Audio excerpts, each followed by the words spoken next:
agama pada malam yang ini. Kepada Bapak Ustaz waktu dan tempat kami persilakan.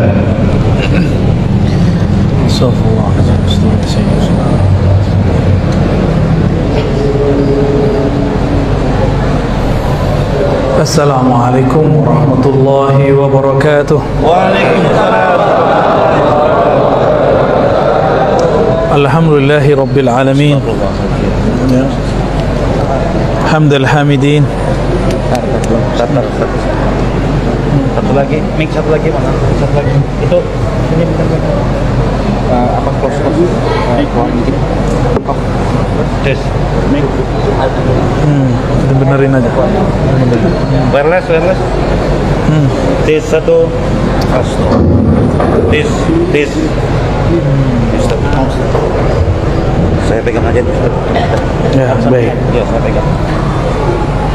Alhamdulillah, semuanya tidak boleh berprasangka kepada Allah. Wah, ini Allah nggak izin ya, jangan gitu ya. Itu ujian kesabaran. Pengurusnya panik apa enggak? Panik juga ya. Alhamdulillahilladzi anzala al-Qur'an ala sayyidina Muhammad sayyidi ahli al-Qur'an. Kencang Ustaz.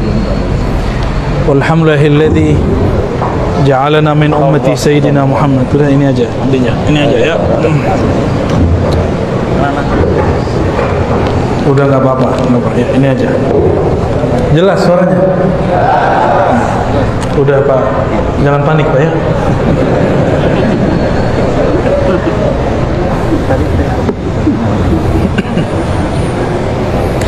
Asyhadu an la ilaha illallah wa asyhadu anna Muhammadan abduhu wa rasuluh.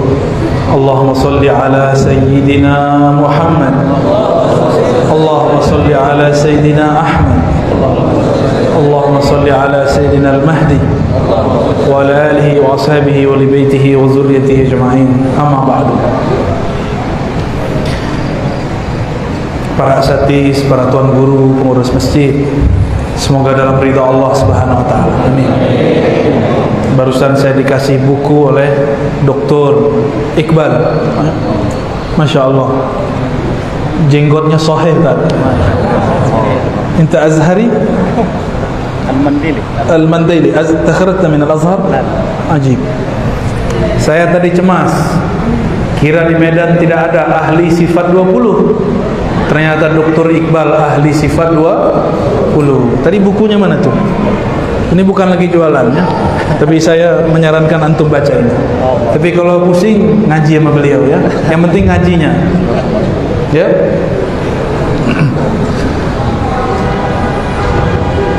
Tema kita apa? Mantapkan akidah azwaja. Ini salah baca jadi zain, azwaja. Memantapkan akidah ahlus sunnati wal jamaah. Jadi sering kita ini difitnah. Apa fitnahnya? Ulama Wasliyah, ulama NU, ulama Muhammadiyah tidak ikut Rasulullah, cuma ikut Imam Asy'ari.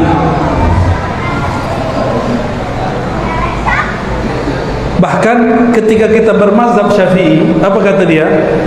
Jika Imam Syafi'i berbeda dengan Nabi, kita ikut Nabi.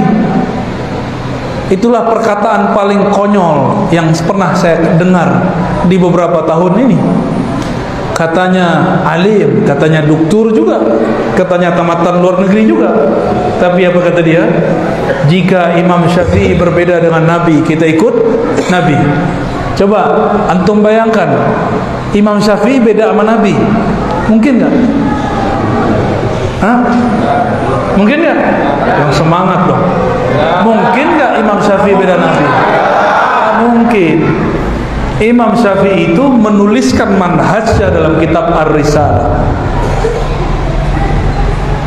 Imam Asy'ari ikut Imam Syafi'i dalam bab fikih.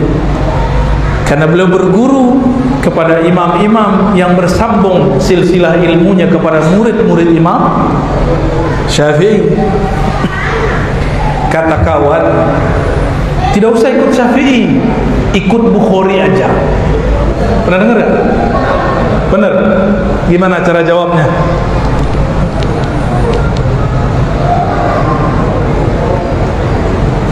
Imam Bukhari itu lahir tahun berapa?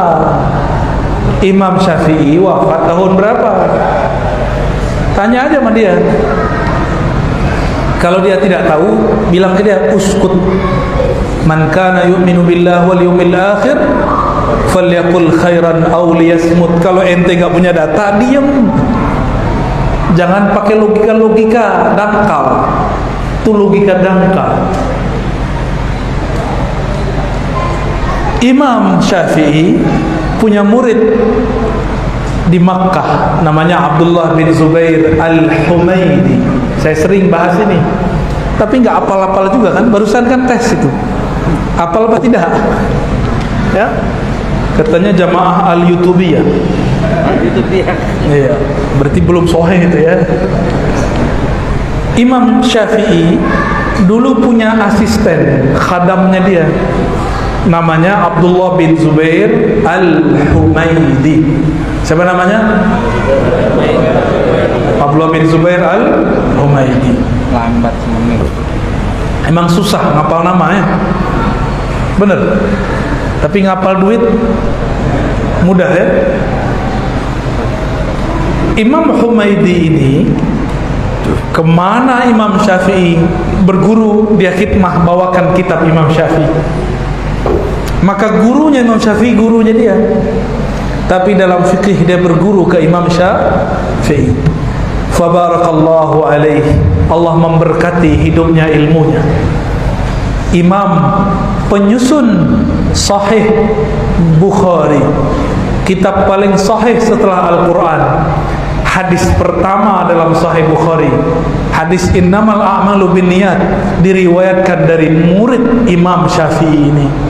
Karena berkah beliau berkhidmah kepada Imam Syafi'i. Apa kata Imam Bukhari? Wa bilai qala haddatsana Abdullah ibn Zubair Al-Humaidi qala haddatsana Sufyan qala ila akhir sanad. Jadi beliau menyebutkan, aku mendengar guruku Sufyan, guruku Humaidi berkata. Humaidi berkata, guruku Sufyan bin Uyainah, gurunya Imam Syafi'i. Waktu dulu diajak Humaidi ini belajar ke Imam Sufyan bin Uyainah. Jadi ulama dulu nggak ada gengsi bawa murid kepada gurunya, supaya satu tingkatan dengan muridnya, nggak malu. Kalau sekarang kan gengsi.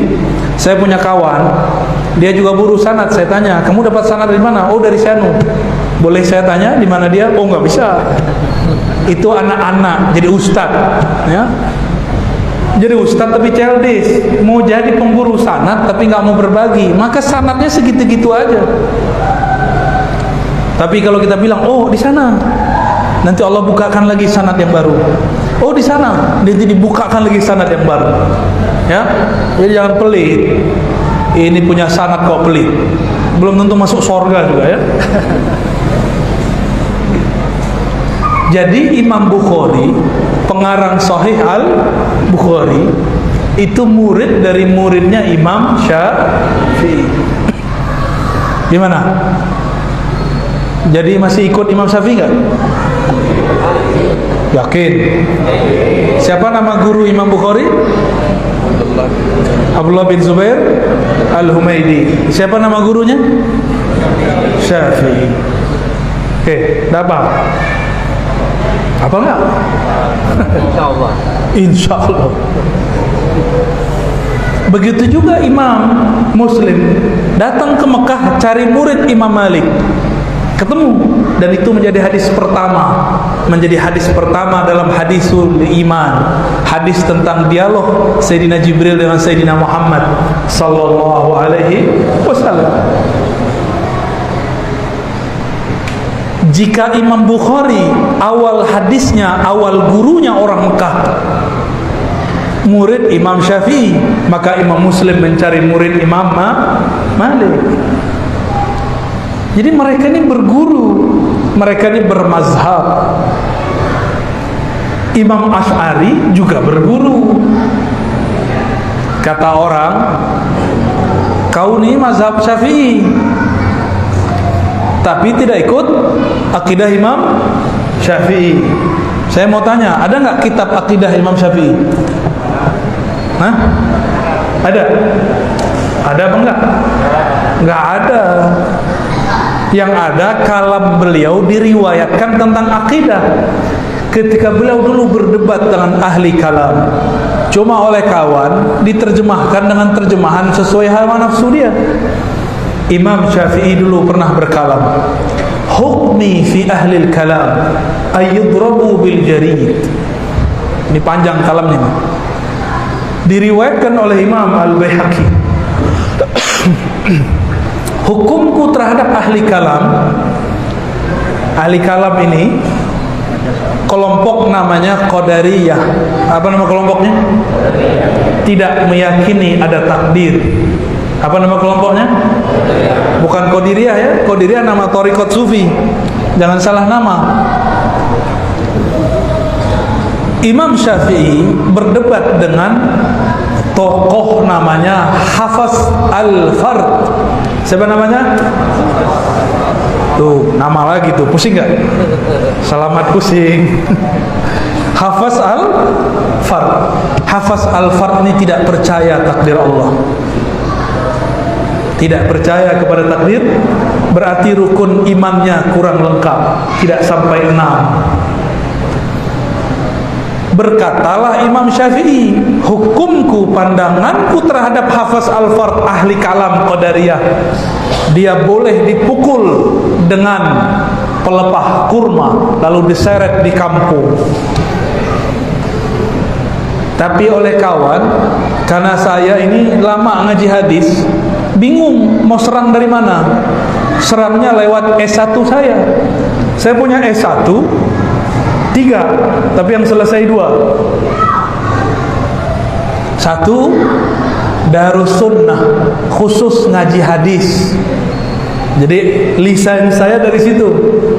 Ngaji kitab Sahih Bukhari, Muslim, Abu Daud, Tirmizi, Nasai, Ibnu Majah. Mau serang Sahih Bukhari, Muslim di tangan. Wah, serang pakai apa lagi nih? Oh, doktor filsafat.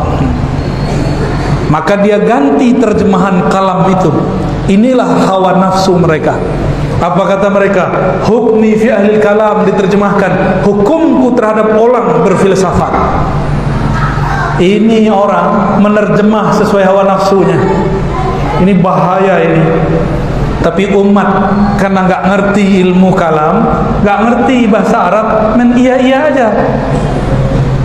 Maka adalah anak SMA, SMK kirim ke saya lewat sosial media kita tulisan mengenai Imam Syafi'i ingin memukul ahli kalam, diterjemahkan lulusan filsafat. Dr. Ar-Razi, doktor filsafat. Ya, kayak ngerti alam gaib aja ya. Saya S1 betul, akidah wa falsafah. Tapi di situ juga belajar tasawuf. Satu lagi hadis. Satu lagi dirasa Islamiyah dengan ulama Damaskus. Tapi yang selesai 2 itu. Yang S2 saya bukan filsafat, pemikiran Islam. S3 juga pemikiran Islam, bukan filsafat. Jadi yang nuduh saya doktor filsafat itu keliru, itu tuhmah, buhtanun azim. Bingung mau nyerang pakai hadis. Saya 15 tahun tinggal di ma'had khusus hadis. Oh, nggak puas juga dia serang guru saya. Dia jelek-jelekkan ma'had saya. Apa katanya? Guru kamu sesat. Pesantren kamu pesantren kuno. Ya salah. Dan mereka sudah kasih nama saya dengan nama Ad-Dajjal. Ar-Razi Ad-Dajjal. Tapi saya sakit hati enggak? Enggak. Malah senyum. Saya enggak sakit hati. Saya senyum. Ya salam. Ya Allah, mereka ini korban, ditipu oleh ustaz-ustaznya. Udah jelas kalimatnya ahlul kalam. Ahli kalam itu qadariyah, bukan ahli filsafat. Kasihan umat ditipu. Ya, mau ditipu. Ya, makanya kursus sama Dr. Thohir bahasa Arab ya, sama Dr. Iqbal belajar bahasa Arab biar nggak ditipu. Ustadz ini kan nggak punya pengawas. Enak jadi ustadz itu. Kalau DPR ada pengawasnya, KPK. Kalau presiden, gubernur, wali kota, bupati ada pengawasnya, DPR. Ustadz siapa yang ngawasi? Gak ada. Allah, kalau dia bertuhan kepada Allah, kalau dia bertuhan ke fulus. Kalau dia bertuhan ke jamaah, maka apa kata jamaah itu kata dia. Inilah fenomena ustadz takut jamaah, bukan ustadz takut istri, bukan. Kalau yang takut istri samping saya, depan saya juga, kiri saya juga. Allahumma sholli ala sayyidina Muhammad. Kalau ada imam berkalam, tidak boleh asal terjemah. Nerjemahnya ada ilmunya. Imam Syafi'i itu wafat 204. Beliau berbicara begitu waktu di Baghdad, sebelum ke Mesir, berarti sebelum tahun 200. Di saat itu di Baghdad sedang ramai akidah Qadariyah dan Mu'tazilah. Itu ramai. Imam Syafi'i waktu meninggalkan Baghdad, beliau punya sir. Dalam hatinya ada masuk ilham, ini berbahaya. Maka beliau mengatakan, tidak aku tinggalkan di Baghdad orang yang paling bertakwa melebihi Ahmad bin Hanbal, Imam Hanbali. Sampai beliau dulu belum ada kota Kairo, ya, masih disebut Mesir. Sampai di Mesir, Imam Syafi'i kemudian bermimpi bertemu Rasulullah SAW. Ini diriwayatkan dalam kitab Imam Ibn Asakir, riwayat yang muttasil dan sahih. Diulang kembali oleh Imam Subki. Apa kata Imam Syafi'i? Beliau tulis surat kepada Imam Ahmad. Wahai Abu Abdullah Ahmad bin Hanbal, Imam Hanbali, terimalah salam dari Rasulullah sallallahu alaihi wasallam. Rasulullah berpesan kepadaku, sampaikan kepada engkau hai Ahmad, isbir ala fitnatil Quran. Hati-hatilah terhadap isu kelompok Qadariyah Mu'tazilah mengenai Al-Quran disebut makhluk, takdir ditolak, semua itu. Imam Syafi'i wafat tahun 204. Surat sampai kepada Imam Ahmad tahun 218 Hijriah. Al-Ma'mun berganti akidah dari Ahlussunnah ke Syiah, lalu menjadi Qadariyah Mu'tazilah. Maka dia penjarakan Imam Ahmad bin Hanbal karena tidak mau mengikuti akidah Mu'tazilah. Maka ini teguran buat doktor-doktor di kampus, jangan sok-sokan lah. Kalau nggak mengerti Mu'tazilah, nggak pernah baca kitabnya, jangan bilang Mu'tazilah ini ahli akal, belum tentu. Saya khatam baca kitab Syarah Ushul Khamsah karya Mu'tazilah, dan saya ajarkan dulu di waktu S1. Di situ kita kritik, ternyata mereka bukanlah benar-benar memanfaatkan akalnya. Itu cuma penafsiran aja. Mu'tazilah baru muncul filsafat. Jadi kelompok filsafat baru muncul setelah Imam Syafi'i. Jadi ketika Imam Syafi'i mengatakan hukumku terhadap ahli kalam tidak boleh dipalsukan, tidak boleh diterjemahkan menjadi ahli filsafat, gitu ya. Akidah Imam Syafi'i ini dipertahankan oleh Imam Ahmad. Bedanya Imam Ahmad tidak berdebat, Imam Syafi'i pernah berdebat. Kalah Hafaz Al-Fard. Lalu Imam Ahmad punya murid dan punya kawan. Nama kawannya Al-Karabisi, Husain Al-Karabisi. Imam Husain Al-Karabisi ini dia mengambil sikap Imam Syafi'i berdebat. Dia dulu sering tinggal di rumah Imam Syafi'i, Imam Karabisi. Jadi Imam Karabisi ini punya murid nanti, begitu juga Imam Ahmad punya murid nanti, sama namanya Zakaria As-Saji. Dari beliaulah kemudian turun ke Imam Abul Hasan Al-Ash'ari. Maka akidah Ahlus Sunnah yang diriwayatkan Imam Ash'ari bersambung kepada 3 imam sekaligus. Imam Ahmad, lalu gurunya Imam Ahmad Syafi'i, lalu gurunya Syafi'i Imam Malik, bersambung, bahkan bersambung kepada Imam Sufyan bin Uyainah, Sufyan Ats-Tsauri, Ibnul Mubarak, dan imam-imam yang lain yang mungkin kalau disebut namanya jenggot antum bisa rontok, ya. Jadi akidah Asy'ari itu bukan akidah buatan Imam Asy'ari. Imam Asy'ari hanya meriwayatkan akidah Imam Ahmad. Imam Ahmad hanya mengajarkan akidah Imam Syafi'i. Bismillah.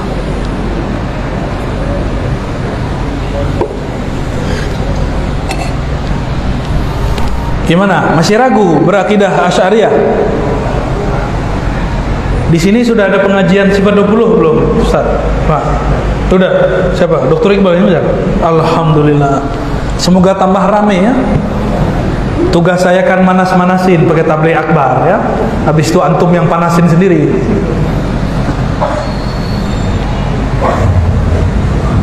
Ahlus sunnah itu tauhidnya diriwayatkan oleh dua golongan ulama. Satu ulama ahli akal, tadi Imam Asy'ari. Ada juga ulama ahli qalbu.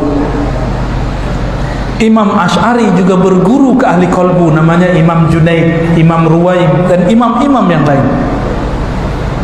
Maka saya melihat lebih dari 80% ulama sufi di dunia itu berakidah Asy'ari. Benar nggak Ustaz?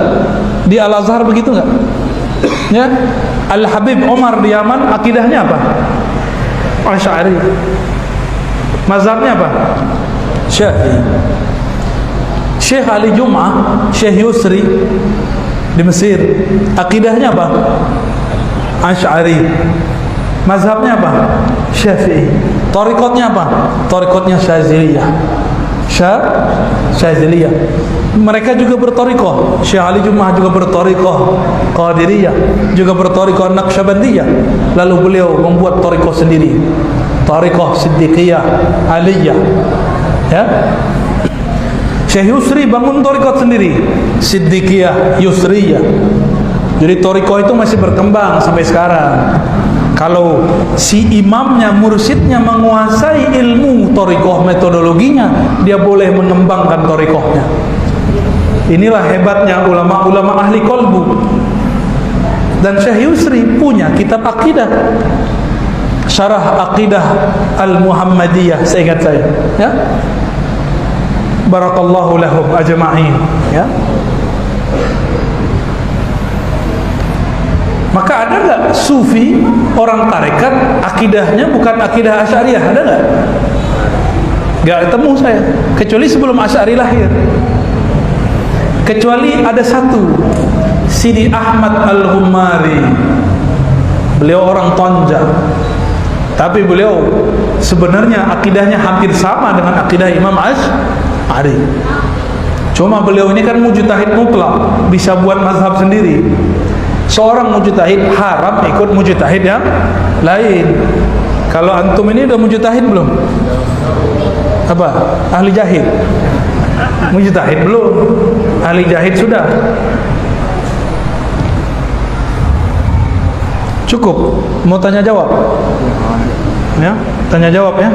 Tafadhol.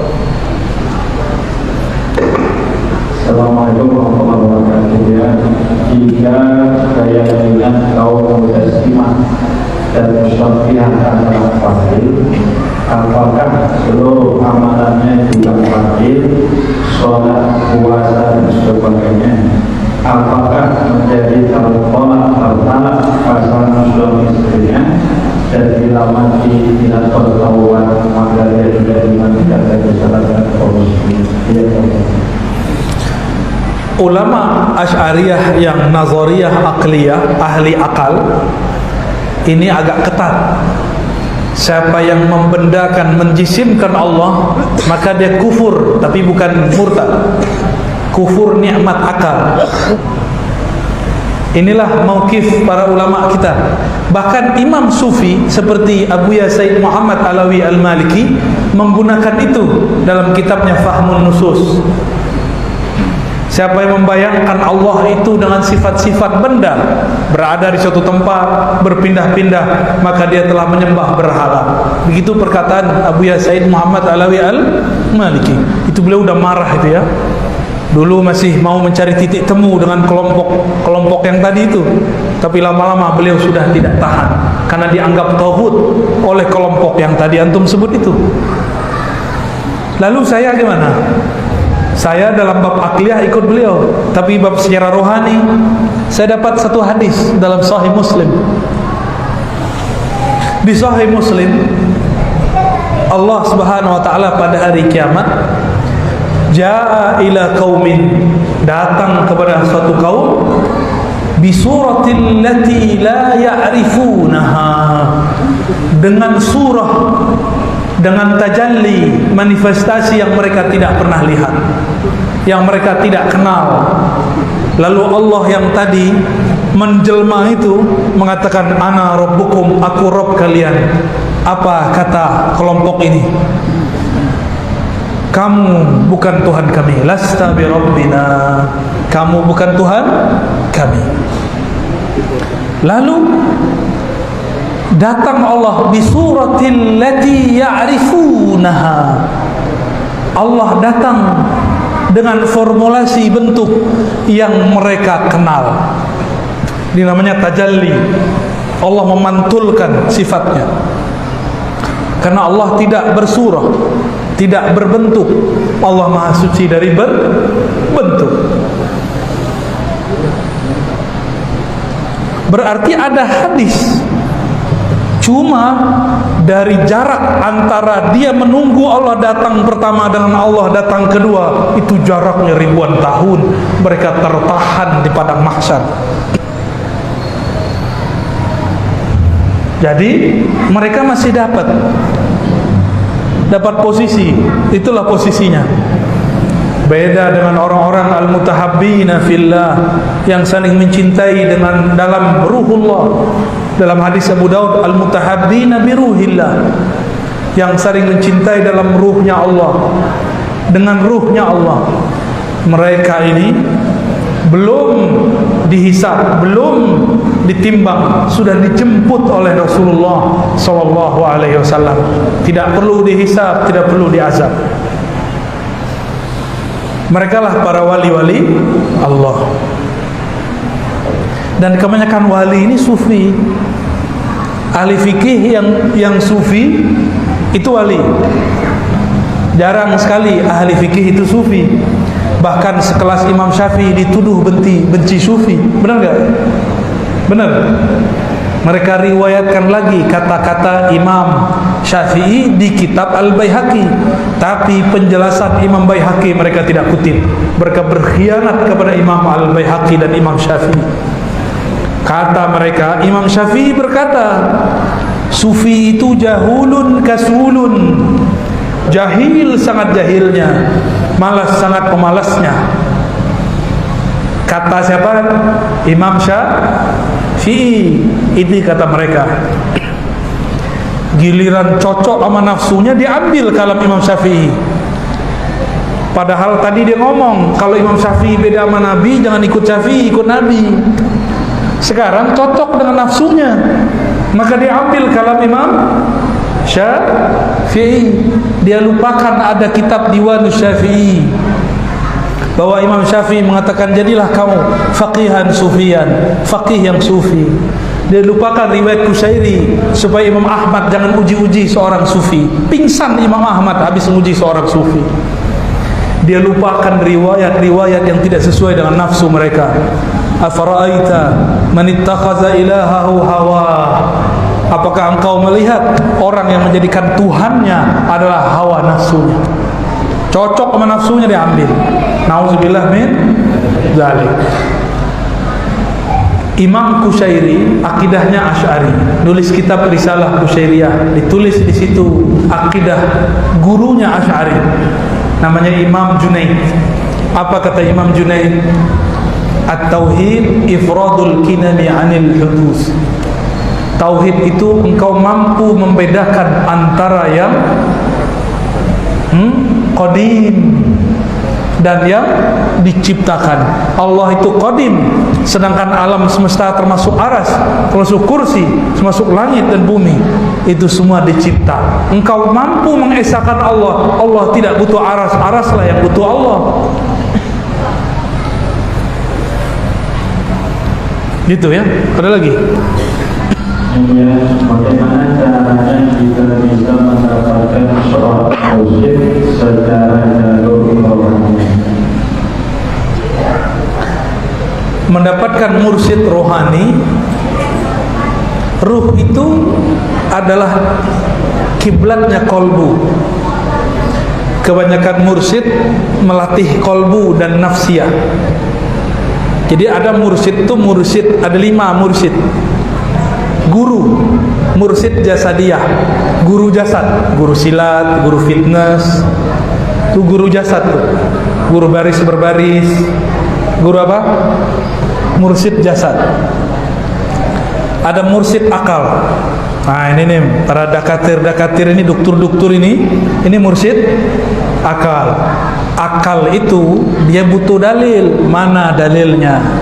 Mereka ini jago dalil ini. Itu udah pindah-pindah ke jenggotnya dalil itu. Ya? Ada mursyid nafsiyah, jiwa. Ada mursyid nafsiyah. Nafsiyah ini biasanya dia ahli mengolah jiwa. Ini terbagi 2. Ada yang kebatinan, ada yang keislaman. Kalau kebatinan nanti jadi prana aura. Tahu? Itu silat-silat kebatinan. Baca prana orang ya. Gak usah tembak-tembak lah orang lagi dengan prana kita, terpana ya. Terus ada versi keislaman. Inilah 40 thariqah yang dimu'tabarkan di Indonesia. Nafsiyah ini dia juga punya titik-titik rohani dan warna-warna latifah. Mirip dengan prana tapi berbeda. Ya. Tapi itu baru sampai di nafsiyah, jiwa. Maka kalau ada orang zikir pakai nafsiyahnya, belum tentu nafsiyahnya tunduk. Maka jangan heran kalau ngeliat mursyid suka marah-marah. Ya, jangan heran ngeliat orang-orang tarekat ngamuk-ngamuk di jalan. Itu karena apa? Karena nafsiyah dia belum terlatih. Pernah ketemu nggak dokter, psikolog, dokter di kampus, dokter akidah, dokter filsafat, tapi galau? Pernah ketemu nggak? Stres? Pernah ketemu nggak? Dia dokter akal, memahami apa aja pakai akal, dia stres lah. Corona nggak bisa dipahami dengan akal, ya, harus pakai kolbu biar hilang bebannya. Kalau pakai akal panik, ya, panik nggak? Panik. Ada mursyid qalbiyah. Ini mursyid tadi dia sudah berhasil mengalahkan jiwanya dengan puasa, dengan zikir, dengan suluk, dengan khalwat. Tidak semua orang suluk berhasil.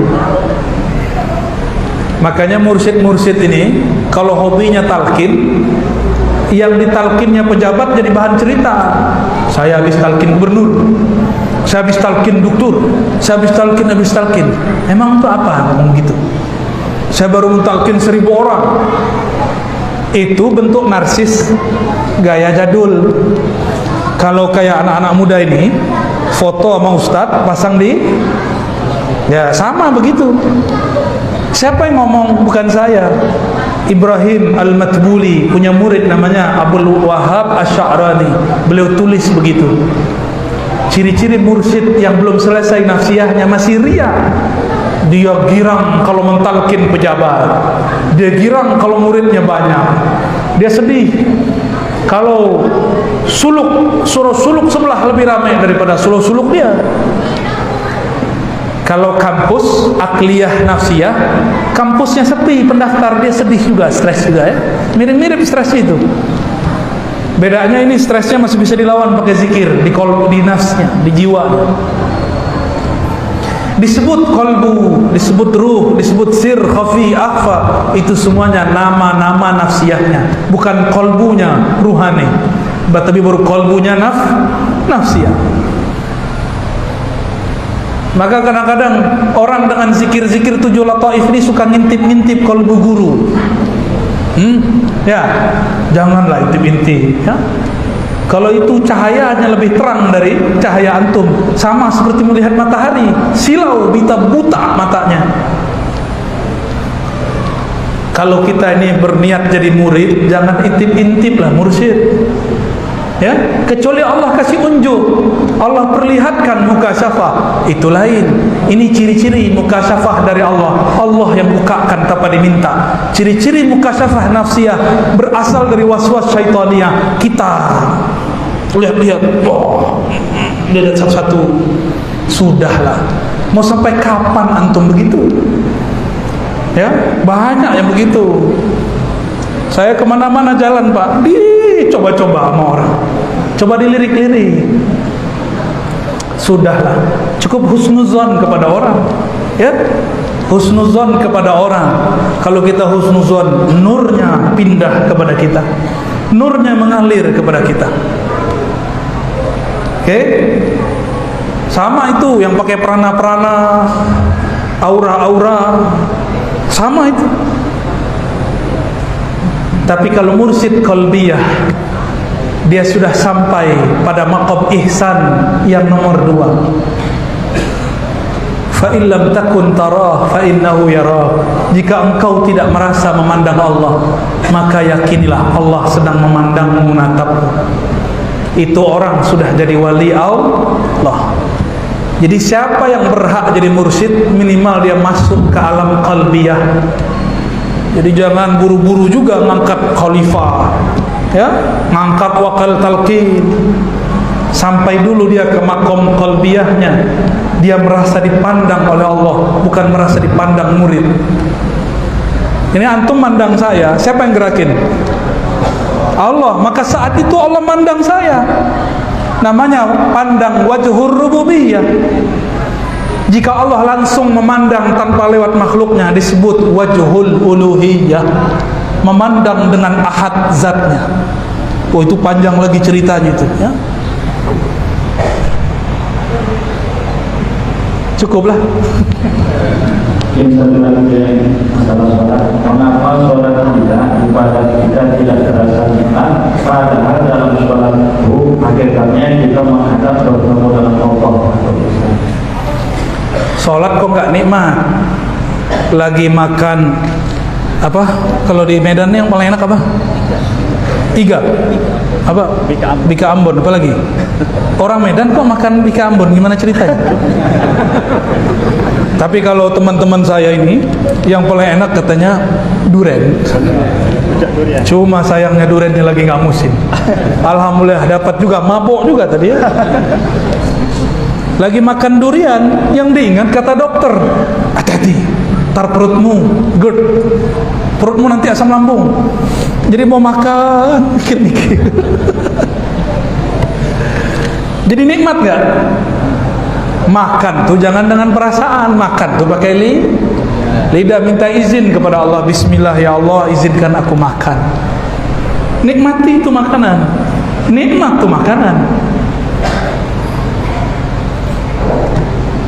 Orang berumah tangga yang tidak menikmati berumah tangga, berarti yang dia pandang itu bukan bininya, bukan lakinya. Mungkin yang terbayang bagi dia muka orang lain. Dia sentuh tapi yang terbayang orang lain. Nggak bahagia. Hadirkan kekasih kita, jasadnya dan ruhnya. Lagi sholat.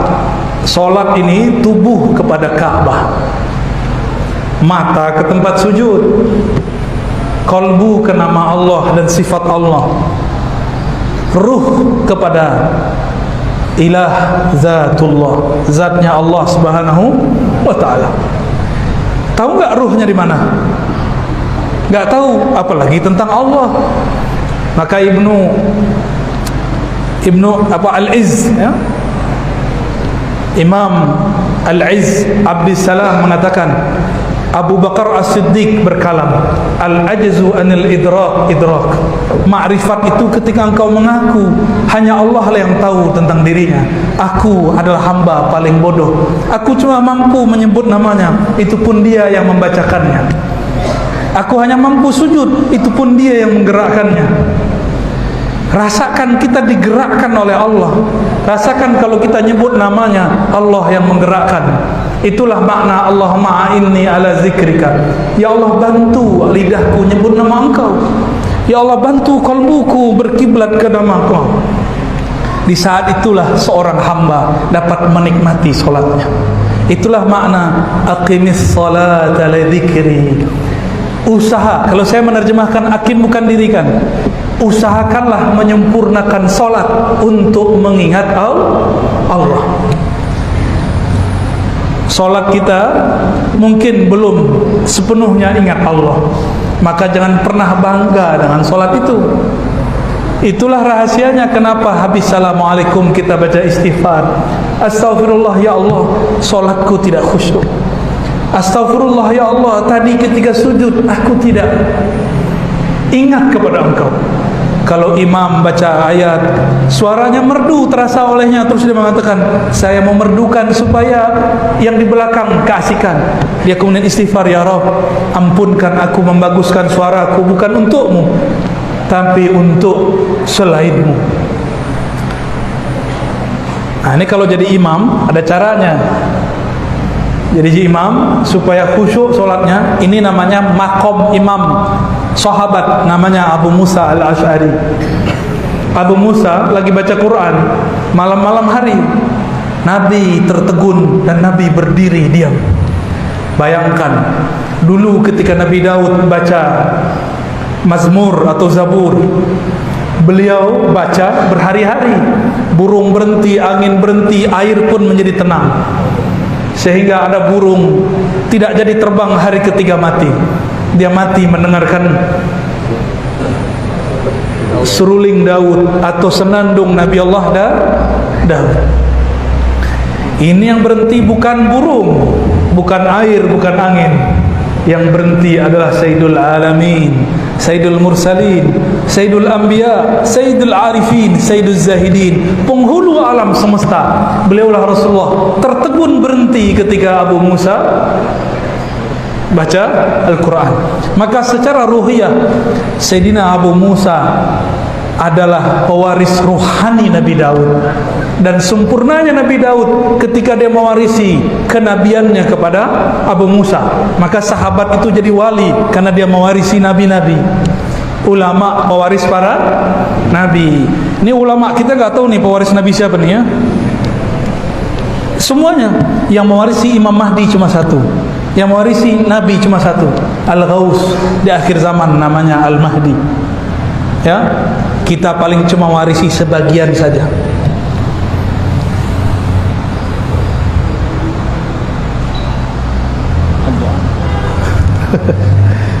Cukup ya. Saya 5 kali 5 tempat berhasil Dr. Thohir menyiksa saya ya. Besok ada lagi? Subuh insyaallah. Subuh apa? Subuh, duha dan Jumat. Masya Allah 3. Kata Dr. Thohir cukup katanya ya. Saya takut sama dia ya. Baik Bapak Ibu yang muliakan Allah,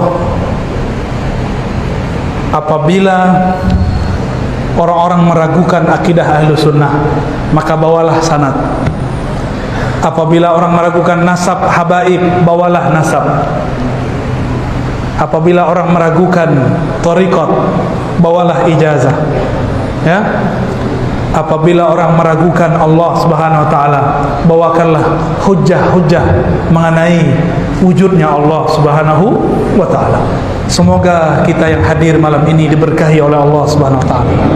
Semoga umat Nabi Muhammad ini diberikan kesabaran, ketabahan, ditancapkan kalimah tauhid la ilaha illallah dalam kalbunya, ditumbuhkan cinta kepada Rasulullah sallallahu alaihi wasallam, dikembangkan, dipancarkan cahaya dari dirinya, dari dalam pikirannya hanya mencintai Allah dan kekasih Allah Nabi Muhammad sallallahu alaihi wasallam. Ala hadhihi da'awat wa hadhihi al-maqasid wal ghayat. Al-Fatihah.